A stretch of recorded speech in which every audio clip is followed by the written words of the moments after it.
Ho'p, assalomu alaykum aziz o'quvchilar. Yana Xudo xohlasa hozir mana bugun yana sizlarga davomini chiqaryapman. Ya'ni biz part 4 da qo'ygan edik. Part 3 da ham chiqarib oldim. Mana endi bugun part 4 da yana boshlaymiz.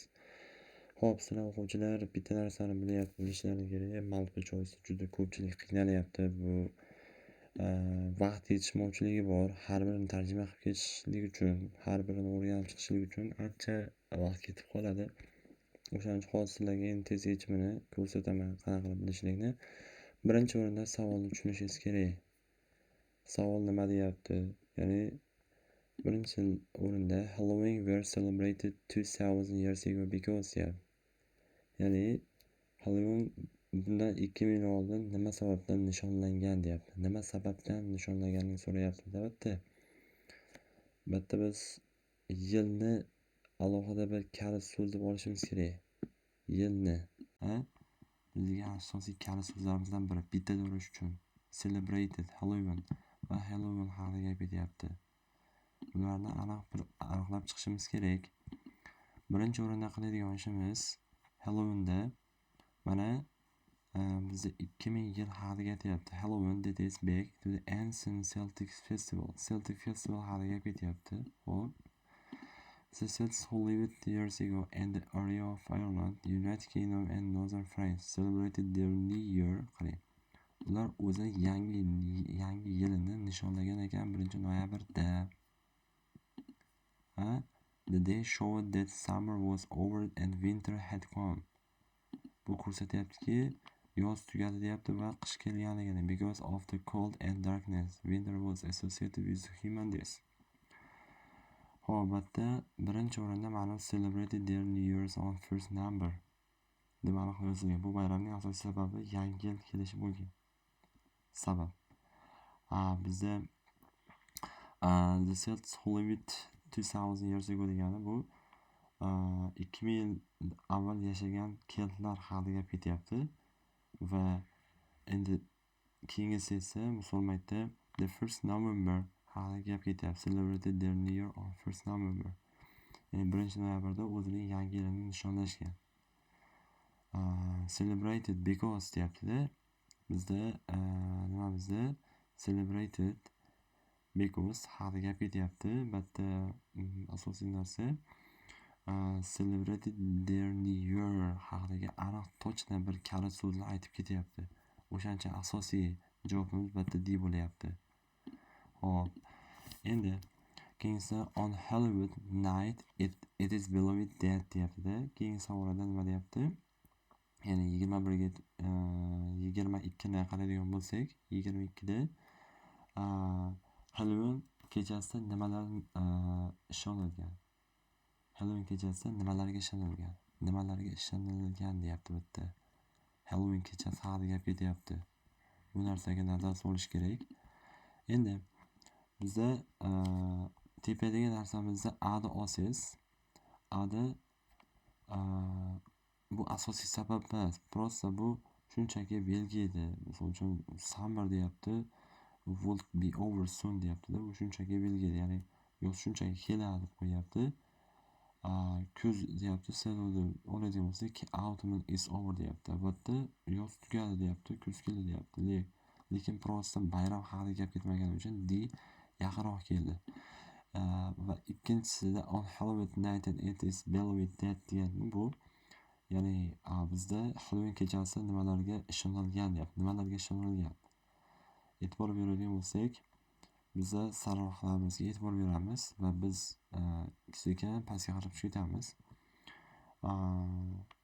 Asosiy narsamiz believe it haqidagi gap. Celts believe that on Halloween night the ghosts of the dead return to earth. First their help the druids or Celtic priests. Xo'p, bu yerda believe it and druids so'zlari ikkinchi xat boshidan misol uchun qidirsak bo'ladi. Druids and priests. Mana shu so'zlarga e'tibor beramiz. With their help the druids. Ya'ni bu yerda grammatik jihatdan oladigan bo'lsak, ghosts of the dead returned ears deyapti. Ya'ni druidlar kelajakni bashorat qilganini aytayapti albatta. With their help. With their help druids priestess could predict the future. Hop, shunday bo'lib ketyapti. Hop, e'tibor beradigan bo'lsak, bu yerdagi ikkinchi muammo, ikkinchi bizga totib ko'radigan with their help, ularning yordami bilan, druidlarning yordami bilan bo'lyapti. Yordami bilan predict qilingan. Va asosiy dalillardan biri Celtic believe that, misol uchun o'sha bizda Celtic believe that on Halloween night the ghosts of the dead returned to the earth. With their help the druids deyapti could predict the future deb ketyapti deb rosa. Bu yerda deyapti keltlar Halloween kechasida o'liklarni misol uchun o'liklarni deyapti nima deyapti arvohlari yerga qaytadi deb ishonishgan. Ghosts of the dead returned to the earth. O'liklarning arvohi yerga qaytadi deb ishonishgan. Ularning yordami bilan druidlar misol uchun o'sha kelajakni bashorat qilishgan bu yerda. Tak bizda bitta ikkimizda nima bo'lyapti? The ghosts of the future visited. Yo, bu tushmayapti. Visited deyapti. Tashrif buyuradi deyapti. Ikkinchisida the spirits of the dead helped the druids qarayman. Ikkinchisi tushyapti, ya'ni yordam beradi. But the spirits, bizga spirits of the dead, but the ghosts of the dead ga sinonim bo'lyapti. Help yordam bergan deyapti. With their help bo'lyapti. Help bizda o'sha ikkinchi paragrafimizda with their help ga sinonim bo'lib kelyapti. Mana kalit so'zlar sifatida tezlik bilan olish uchun. Endi eng oson yo'li multiple choice ketadi-da, son har xil kelmaydi. Keyingi multiple choice javobini topishingiz uchun siz albatta savolni yaxshiroq tushunishingiz kerak bo'ladi. Misol oladigan bo'lsak, 23-savol. 23-savolda it is started in a passage that the first celebration of the Halloween in the American were. Ya'ni matnda aytilishicha deyapti, misol uchun o'sha Amerikadagi birinchi Halloween bayramlari qanday bo'lgan? Amerikadagi birinchi bayramlar qanday bo'lgan? Amerikadagi birinchi Halloween bayramlari qanday bo'lgan deyapti. It started the passage that the first celebration of Halloween in American were. Qanday bo'lganligini aytib ketyapti. First celebration haqida gap ketyapti va biz shularni started the passage that and it started in the passage that the first celebration. And first celebration Amerika iborasini 4-chi misol biz nimamizda topishimiz kerak bo'ladi. Mana the first celebration of Halloween in America were public events deyapti. Bu yerda Amerika iborasida 4-chi xat boshlab turibdi-da. Matnda aytadigan bo'lsak, nimaga e'tibor beramiz? Bu yerda the first celebration of Halloween in America were public events. Neighbors got together to celebrate the harvest and tell each other stories of the dead. They also sang and danced by the middle of the 19th century. These autumn festivals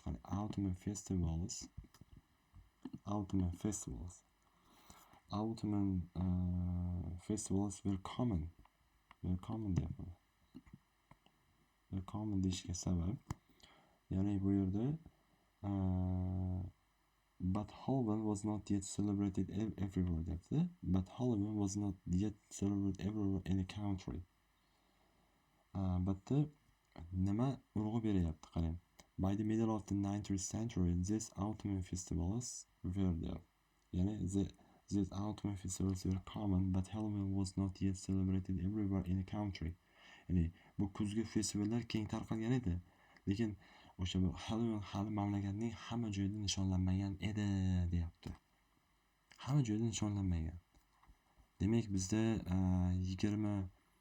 23-nimamizda celebrated everywhere by the neighbor. Qani birinchisi bo'lmaydi.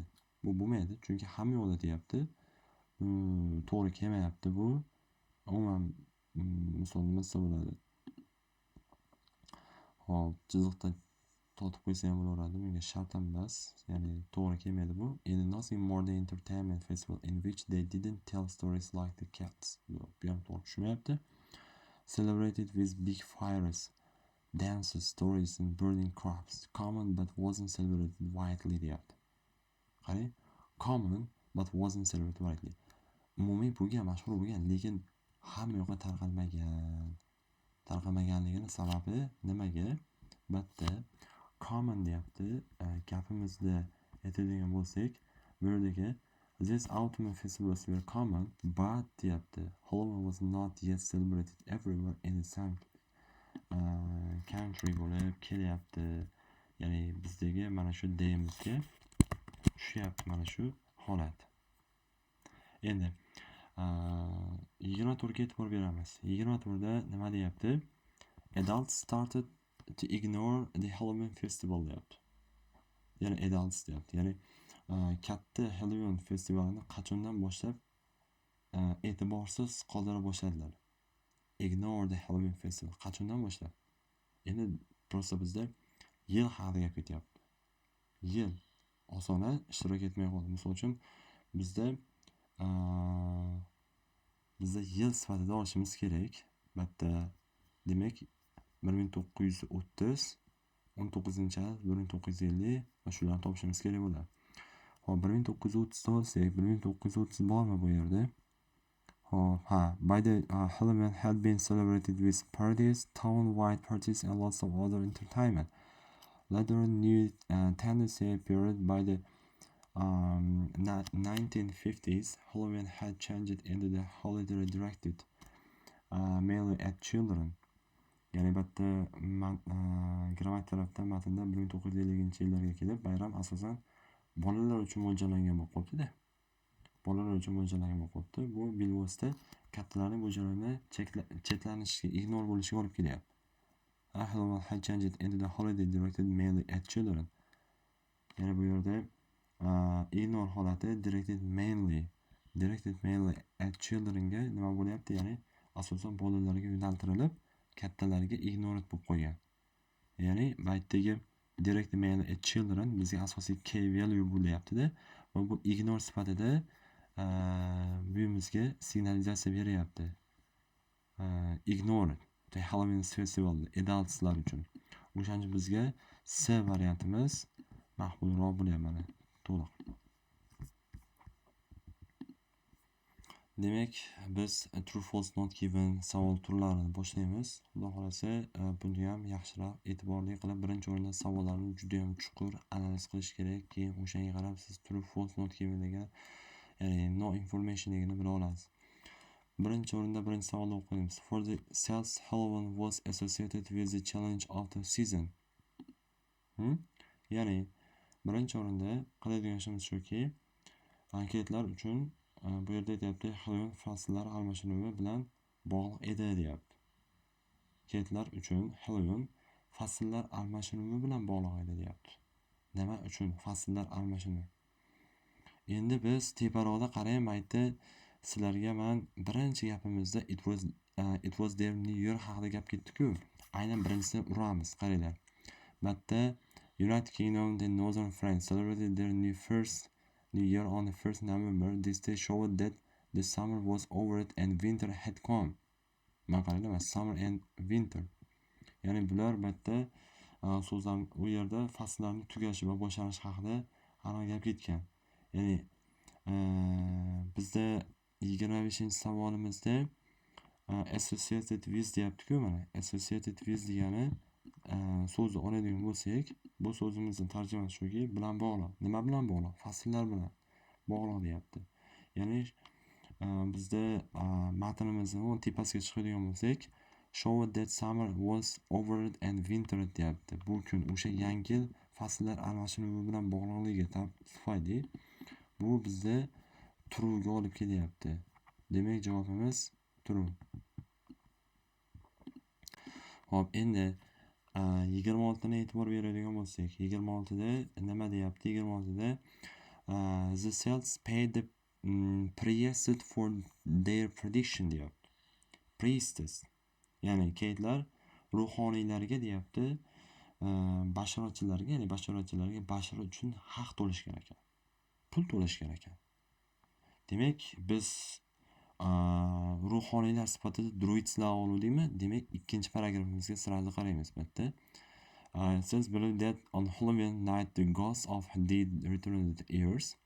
Qaranglar bitta the druids for Celtic periods could predict the future. It was important because people depended on the natural world which was dangerous, unchangeable.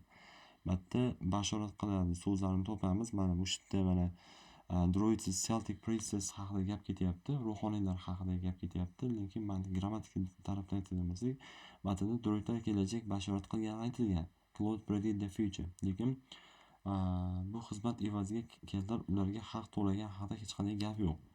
Endi qo'rqoq anatomiyasi. O'quvchi bashorat qilishga bo'lsa, misol uchun sizlar qo'rqoqqa tushishlari mumkin-da. To'xtatida o'quvchi bashorat qilishgan bo'lsa, bashorat qilishgan bo'lsa, demak haq ham olishgandir deb mantiqiy xulosa chiqarish mumkin. Lekin ayniqsa matnda yozilmagan narsa, misol uchun no information deb hisoblanadi. Bizda aslida bu nima bo'lyapti endi savolimiz? Ya'ni 26-ga no information, ya'ni pul haqida umuman ma'lumot yo'qligi tufayli biz bu 26ni no information haqida gap qilib ketyapmiz. Xo'p, endi 27-siga qaytamiz.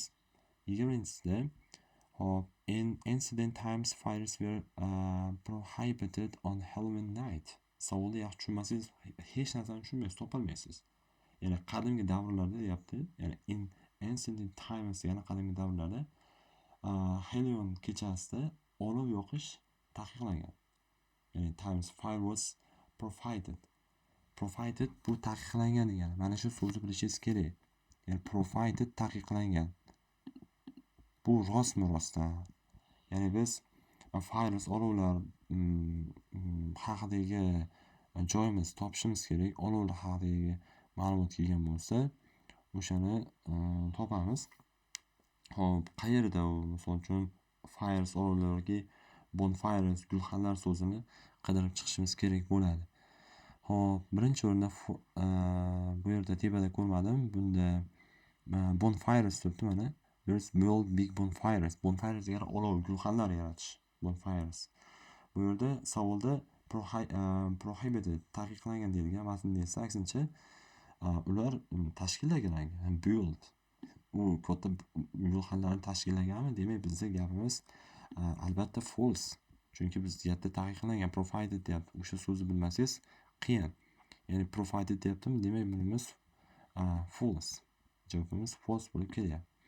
Endi keyingisi 28 o'qiymiz. The Irish immigrant taught Americans have to use pumpkins for Halloween ceremonies deyapti. Ya'ni bu yerda irlandiyalik muhojirlar deyapti. The Irish immigrants amerikaliklarga Halloween marosimlari uchun, ya'ni for Halloween marosimlari uchun qovoqlardan qanday foydalanishni o'rgatyapti. Taught American immigration taught Americans have to use pumpkins for Halloween ceremonies. Ya'ni pumpkins qovoqlardan qanday foydalanish haqida gap ketyapti. Endi biz Irish, Americans degan joylarni mana shu kala so'zlarimizni topishimiz kerak. Irish, Americans haqidagi gaplarni, mana shuni Irishni, Americansni va pumpkins haqidagi joyni topib olishimiz kerak tezlik bilan. Pumpkins. Hop. Bizda u qayerda? Aytaylik, bu yerda ko'rib chiqdik. Hop. Pumpkin, mana. Halloween is closely associated with Jack-o'-lantern pumpkin with candle inside it. Bu yerda aytyaptiki, pumpkins with the candle inside that shines through the holes to make the horrible face. But shakl haqida gap ketyapti. Most people think that the Jack-o'-lantern is American tradition. However, the origin Jack-o'-lantern was not a pumpkin, but the man who, according to the old Irish legend, played the trick the devil himself. He was punished for that. That was accepted resort to heaven, not to hell. The Irish people shared the legend. Shared the legend with the American and showed them how to make Jack-o'-lantern out of the pumpkin.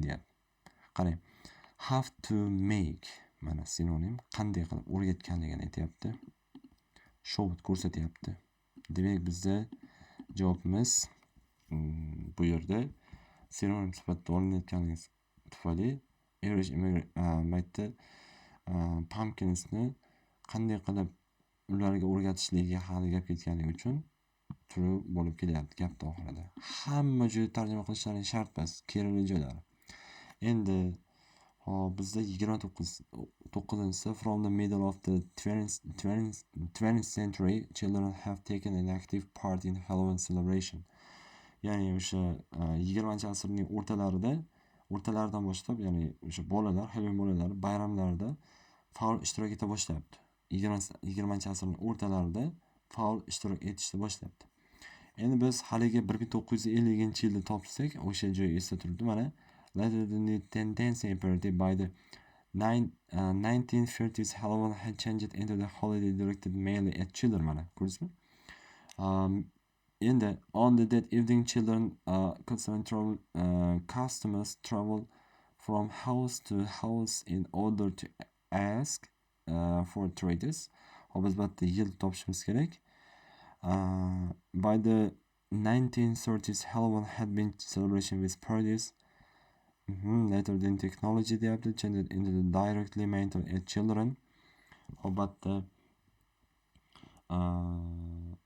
20-asrning o'rtalari deganimizda 1950-yilga to'g'ri kelyapti-da. Ya'ni aktiv part bo'lib kelyapti bu yerda. Ya'ni only children customers travel from house to house in order to ask for treats such as some sweet small present of with coins with the question trick or treat.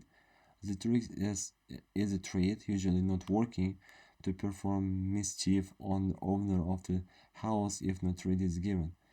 Has become traditional practice on Halloween in many countries. Ya'ni bu yerdagi juda ham ko'p aktivitetslar aktiv holatda bo'lgan. Ularning asosiy bir hobbisi bo'lib qolgan o'rta asrda.